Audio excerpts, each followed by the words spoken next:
Okay, y'all, man. This your Start Action News Report of your hood reaction. Guru LCDAONE, LCDAONE to be exact, reaction did back with another, kind of a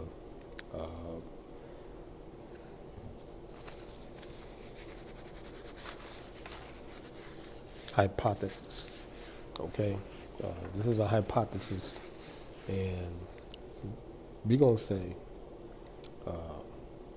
that the Warriors will not be able to function properly without Draymond Green. Okay, like I have clearly have stated in a number of videos that this guy is the backbone. He's the structure for their group. Okay, without Draymond Green being a vocal leader that he is, I don't think their group will be a cohesive unit and effective.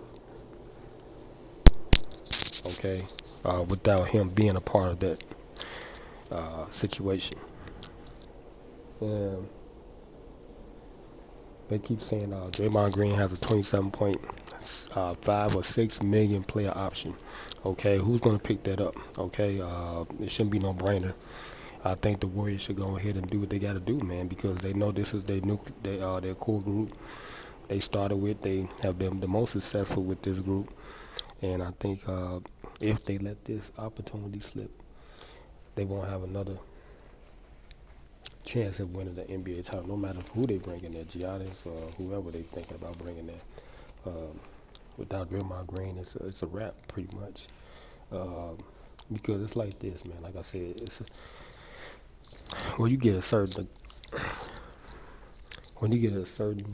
group of players together, um,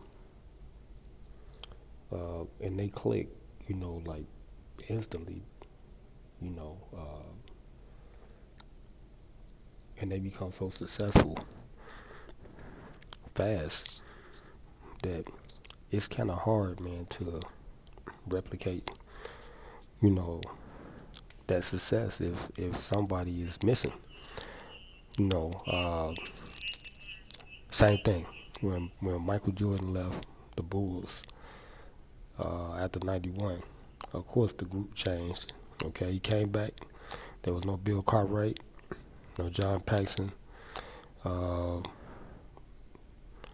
no Craig Hodges, none of the core of the group. Okay, that was there when he was successful. Okay, I think that probably was their best three-peat teams that they had was with the old guys that they had, and they had Horace Grant, so they had to replicate that. So it took them a year and a half, really, you know, post Michael Jordan to get it right. Okay, they came back with Pete Myers, you know, a few other guys, picked up Bill Winnington, but then they brought in Tony Kukoc, but he was there, I think, right before Michael left, and they had to fit him into the equation too because they didn't like him when he was a Euro star and et cetera, et cetera. But, being the great player that Michael Jordan is and Scottie Pippen, they was able to get the new group uh, right on point because I think they ran a triangle offense. I think after, no, I think they ran a triangle offense the first three-peat. Yeah, because when Phil Jackson took over after Doug Collins, why he got fired from the team, Texas Winter implemented the new offense. So that right there, gotta have the right pieces. Okay, so like I said, it took a year and a half probably to replicate that. So they picked up Bill Winnington. He was like a sub for like Horace Grant. He stepped out there, hit the 18-foot jumper. Okay, they picked up Judd Bushler. He was like the John Paxson on the team. They picked up Steve Kerr. He was the Craig Hodges. All right, and Tony Kukoc was like the X factor because they didn't really have no player like Tony Kukoc, so that was like the X factor for them.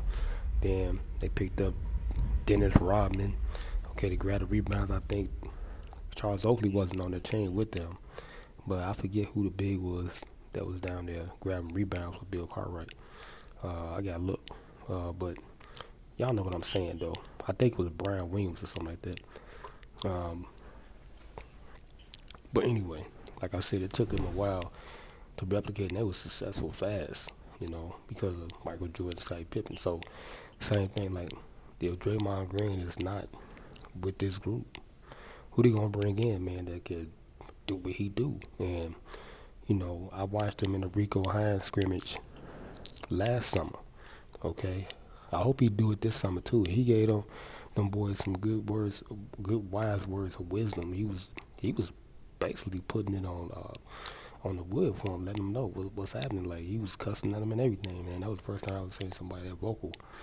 You know, yeah. Paul George said the same thing, but not how Draymond put it. He was like, look, some of you motherfuckers gonna be, left out. He was just telling them the truth, like, cause y'all ain't gonna, you know, y'all not taking it serious, and he was just letting them know, and he was letting them know like what he do is a skill, even though he not scoring like that. Everybody know Draymond Green can score, man. He was at Michigan State, okay. Uh, he could score, but in this system he don't have to score, okay. And his IQ level is very high, okay, because he do the X and O stuff that you know that the team requires. And if he's not in that equation, I mean, they gonna look bad. They can't get no Jonathan Kuminga or nobody else to step up in that role. Come on, man. Kevin Loney. No, not even Jordan Poole. You need somebody. He the backbone of their team. So I agree with JJ Redick. I ain't listened to nothing he said. But he said Draymond leaving the Warriors, I think, is a bad mistake. Okay, so if you go to somebody like the Los Angeles Lakers, oh my God, uh,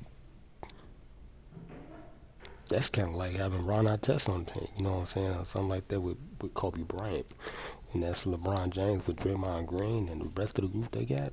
Come on, dog. He gonna help move the offense. Gonna be so fluid, But they gotta really think about what they about to get themselves into if they let this guy walk up out of there like that. Um, I think they need to really, really look hard at their future. I mean, of course, Jordan Poole, they thought he was on. He didn't have a productive off season. I mean, postseason. But you gotta look at it from a lot of different angles.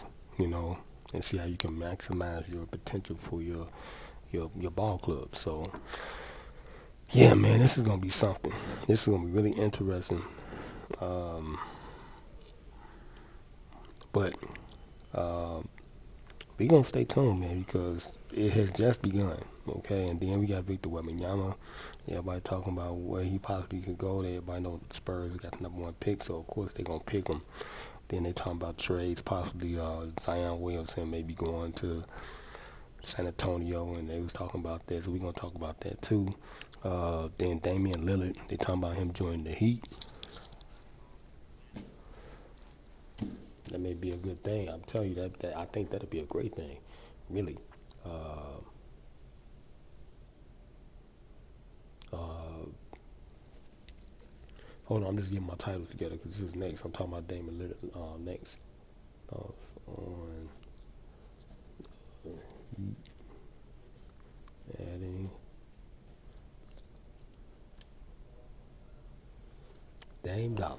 Damian Lillard. Okay. Yeah, Nikola is the best big man in NBA history. If Nikola Jokic is the best big man in NBA history, okay, do you think? Hell no, he ain't. Do y'all think Nikola? I love Nikola Jokic. Jokic is the best big man in NBA history. What do y'all think about that? We're gonna talk about that too, man. But I don't know. I don't think that's. He just started, man. Come on. I mean, he got 2 MVPs. Come on now. Finals MVP. He had two regular season MVPs in the finals. He's on a good start, and he has won his first NBA title. Okay, so yeah, undrafted player. Okay, most successful undrafted player.